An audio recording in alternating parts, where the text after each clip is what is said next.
Hasbro's G.I. Joe Classified series is the best valued action figure line on the market. For $35, this guy comes with an absurd amount of accessories and is actually surprisingly well articulated. And even if you choose not to army build this guy, there's still so many options for displayability. So let's go ahead and take a closer look at this ESU police officer. As you can see, there are tons of accessories here, and taking a closer look at the figure itself, it is incredibly detailed. I have no complaints about the paintwork, and my only issue with the sculpt is this handcuff slot that did break on me. So if you do decide to pick this figure up, don't try to shove the handcuffs in here like I did, because, well, it's gonna break on you. And speaking of the handcuffs, they look pretty plain, and they are really hard to get on a figure, especially if they don't have butterfly joints. But for the rest of accessories, we get a lot of good stuff here. We get 2 separate head sculpts, which allows you to army build the character a little bit more, and we get a removable hat, removable sunglasses, and a removable helmet, which is admittedly a little bit tricky to get on and off. But the functional visor is a really cool detail. We also get a pew-pew with an effect port that can slot into the holster on his chest. We've also got this nicely painted taser, which can slot into the holster on his side. And we've got a nightstick that you can slot into the hole in the side as well.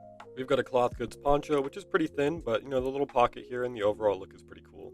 And we've got a flare, but there's no holster for this. And we've got a cup of joe. Wish it came with some donuts, but maybe a little bit too on the nose. We've also got this beat up riot shield, and it goes on the figure's wrist pretty easily. Just take the hand off and clip it on. We also have a pretty big pew-pew with this removable mag. And I gotta say, this is probably one of my favorite accessories. This should totally be done more for figures. And for articulation, the head movement in every direction is actually pretty solid. And then the arms on this guy actually really surprised me. There is a butterfly joint here, and I would be careful moving the arm upwards because of the paint. We of course get a bicep cut, double jointed elbow, good wrist movement, and then the torso range is admittedly pretty limited, but hey, this guy's a cop, not Spider-Man. He is on the way to being Spider-Ham though. And then the leg movement on this guy is really good in every direction. Absolutely zero complaint here. We get drop down hips, a thigh cut, double jointed knee, boot cut, and good ankle movement. Really surprisingly solid stuff.